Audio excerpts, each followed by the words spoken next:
tem o privilégio de poder expor sua opinião, são os donos dos meios de comunicação, né? Através dos seus operários, que são jornalistas, que às vezes se imbuem de que eles são instrumentos de liberdade de expressão. Na realidade, na hora que eles dão opiniões diferentes, em geral são demitidos, né? Em geral, né? Nós vamos agora fazer a última rodada de perguntas, tá? Então, vamos a elas. O companheiro aqui, depois o companheiro ali. Boa noite a todos. Meu nome é Thiago, eu sou estudante da Universidade Federal Fluminense. Gostaria de parabenizar o embaixador pela explanação e pelo trabalho desenvolvido. Parabenizar também o deputado Edson e os integrantes da mesa. E se os senhores me permitirem, eu tenho duas perguntas a fazer. A primeira é: quais são as metas do plano para elevar a poupança interna do país como forma de ter maior capacidade de investimentos e menor dependência de parcerias públicas-privadas? E a segunda são as metas para o setor de telecomunicações sobre uma ótica de soberania nacional, tendo em vista que as maiores empresas são estrangeiras e que países como a Rússia e a China já caminham para ter o seu próprio sistema de navegação por satélite, e que isso é importante também pelas instituições militares brasileiras. É isso. Sem dúvida. E o companheiro aqui também que... Não, por favor, desculpe. Eu tinha pedido uma fala antes. Sim, pois não. Bem, boa noite a todos e todas. Saudar a mesa, saudar essa plenária. Meu nome é Lucas, sou do Centro Acadêmico de Engenharia da Universidade Veiga de Almeida. E o começo da fala do ministro foi algo que eu gostei muito. Ele falou hoje em dia da democracia que nós vivemos, aquela democracia que a gente vai lá e deposita nosso voto a cada 4 anos. No ano anterior, nós vemos um povo, basicamente juventude, para as ruas e pedir mais participação, pedir ser ouvido pelos nossos políticos. E aí nós podemos colocar o quê? Que a presidenta Dilma Rousseff, esse mês, já atendeu isso, criando comissões participativas. Porém, nós vemos a grande ditadura do capital e da mídia tentando barrar isso de tudo que é modos. Eu queria saber como é que o ministro acha que nós podemos dar mais participação para o povo, de modos progressistas, de modos que cada um se sinta representativo e construir nossa sociedade, nosso Rio de Janeiro, nosso Brasil. Conselhos populares. Conselhos populares. Eu troquei o...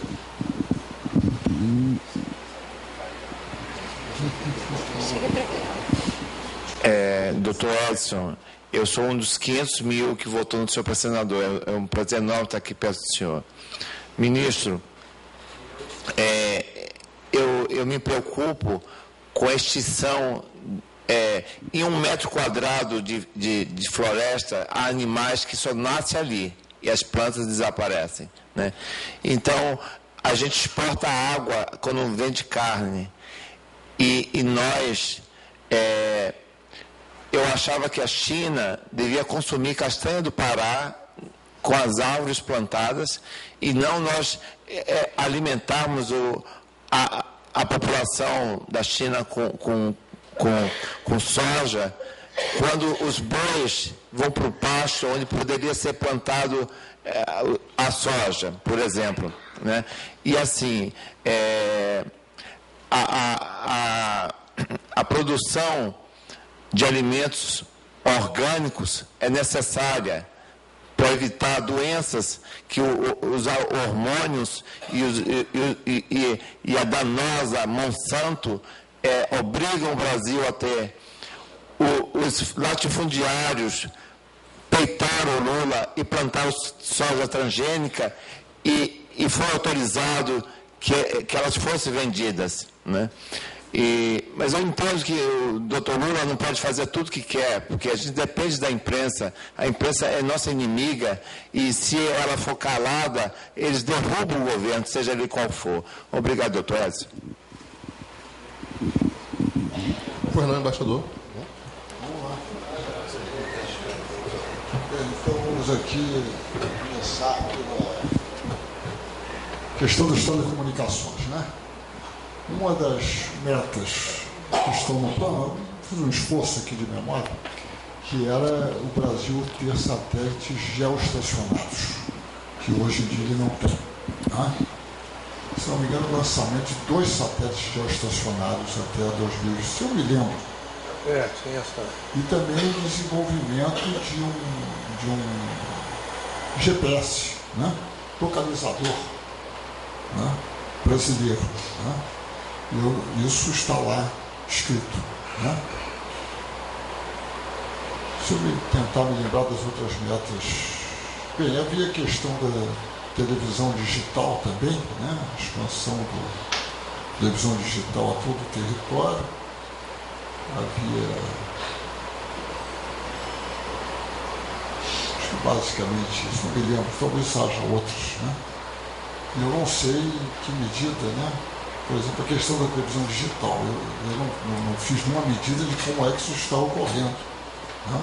De como é que está o famoso plano da banda larga, como é que já está implementado ou não. Enfim, tudo isso eu pessoalmente não tenho acesso, mas é relativamente fácil de se obter esse tipo de informação. Mas havia essas metas na questão dos satélites, né? Lançamento de satélites geoestacionários e desenvolvimento de um sistema GPS brasileiro, né? Devido à sua importância para todo tipo de atividade, desde navegação aérea, todo tipo de atividade. Né? Depois, uma outra pergunta era sobre telecomunicações e sobre... poupança interna. Poupança interna, né? Poupança interna, eu não me lembro exatamente o que está, mas há uma meta de elevar as taxas de investimento, né? Até níveis, eu acho que de 25%, qualquer coisa assim, né? E, obviamente, isso depende ou de poupança interna ou de poupança externa, né? Para você elevar o nível de investimento, né? Formação bruta de capital fixo, né? Espero que sem contar a construção. Mas, enfim, né? Então, as medidas que você pode aumentar a poupança, você tem naturalmente a poupança privada e a poupança do Estado. Né? A poupança do Estado depende da sua capacidade de arrecadação, né? Porque os recursos vêm todos do sistema produtivo. E a questão das pessoas pouparem mais. Né? Naturalmente, as pessoas que estão em níveis de renda muito baixos não são pessoas que têm possibilidade de poupar, né? Quem recebe o Bolsa Família, são 50 milhões de brasileiros ou mais 50 milhões, né? Não tem capacidade de poupança, não pode exigir que as pessoas que estão naquelas condições de vida, de repente resolvam poupar, né? É verdade. Enfim. Ou, por outro lado, você...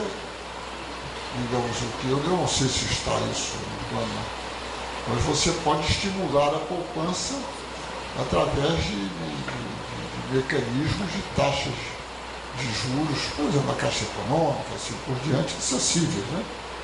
Claro que não adianta vender títulos de 100 mil reais que as pessoas, a maior parte da população não pode comprar, eu acho, né? A maior parte, talvez todos nós aqui nessa sala, né? É verdade, não estamos recebendo o Bolsa Família, assim espero. Né? Enfim, mas você, para estimular a poupança, é preciso que as pessoas abdiquem, né, do seu consumo imediato para poupar. Né? Poupar para, no futuro, receber um fluxo de rendimentos. Né? Outros países tentaram vários sistemas de previdência privada, né? Forçar um pouco as pessoas a, não dando a previdência do Estado, obriga o sujeito a ter uma previdência privada para ele poupar. Naturalmente depende de onde é que esses recursos são utilizados. Né? E depende naturalmente da poupança pública, da capacidade de tributação do governo. Isso depende do tipo de sistema tributário. Se ele é um sistema regressivo ou se é um sistema progressivo. Depende das taxas da tributação. E depende do tipo de imposto, né? Não é verdade? Não importa o imposto, O quê? Onde o imposto vai também, né? O quê? Para onde o imposto vai? Não, isso é outra coisa. Eu digo, isso aí nós digamos, é a capacidade de poupança que o Estado tem. Se ele vai aplicar bem ou não, aí já é o problema da aplicação, do tipo de investimento que vai ser feito, né? Você pode investir, sei lá, digamos, em saneamento básico. Então, em princípio, é um investimento extremamente lucrativo, né? Segundo as estimativas que fazem os institutos, né, de pesquisa, é extremamente lucrativo. Sei lá, R$1 investido, você tem uma redução de despesas de R$4, né, no sistema hospitalar, né? Então você tem que... Você tem a poupança, né?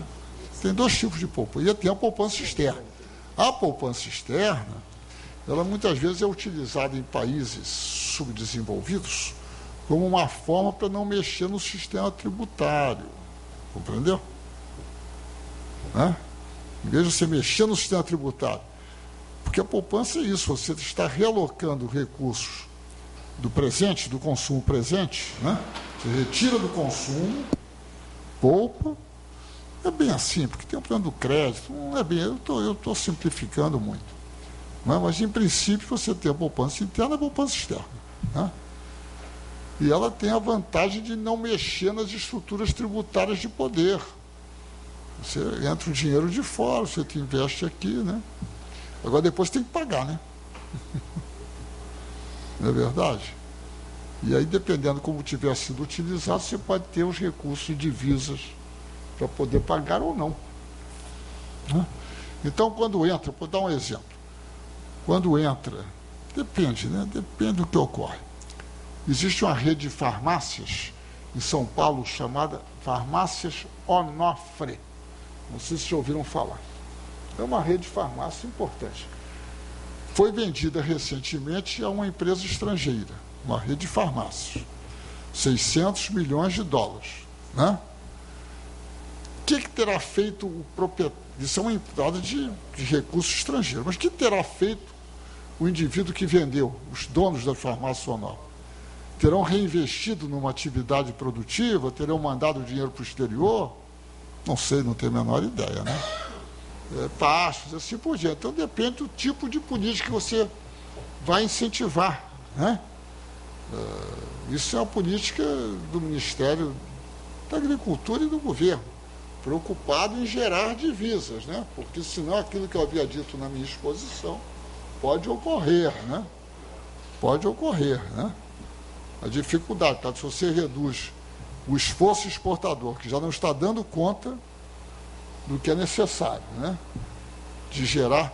E o esforço exportador teria que ter gerado 80 bilhões de superávit. Né? E gerou um superávit de 2 ou 3.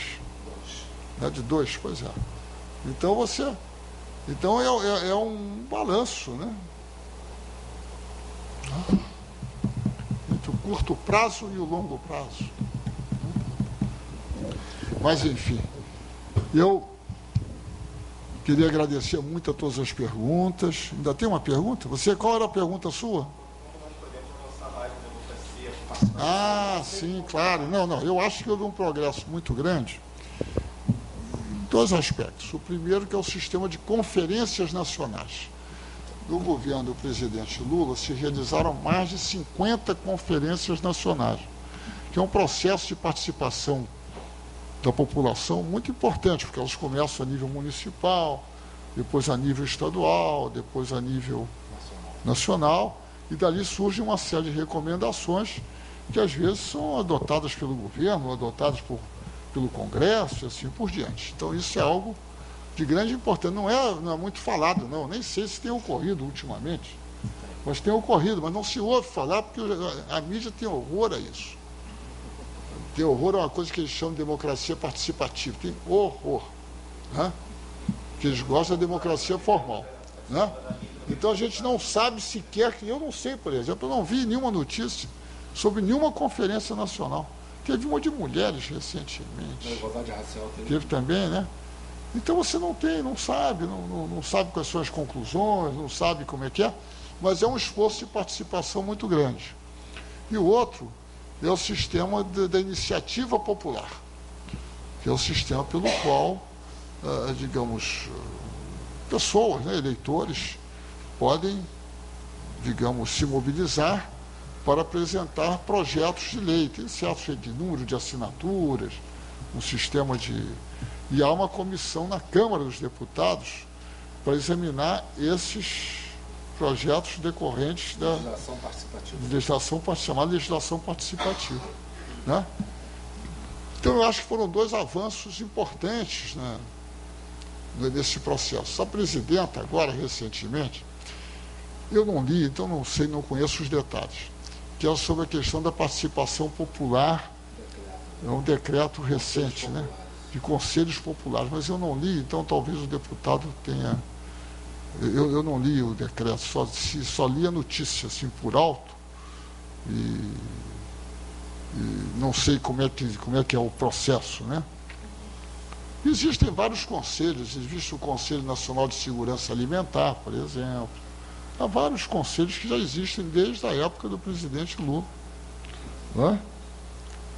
E onde há a participação de entidades, etc, etc.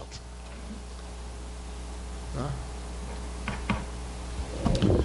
Bem, nós vamos encaminhando aqui para o fim do... Sim, pois não? Deixa eu terminar. Como é que poderia melhorar? Eu vou dizer a você, eu acho que através da convocação de uma Assembleia Constituinte exclusiva. Isso é, pessoas eleitas para participarem desse processo de modificação da Constituição. Há várias pessoas que têm um certo receio de que, se isso for feito,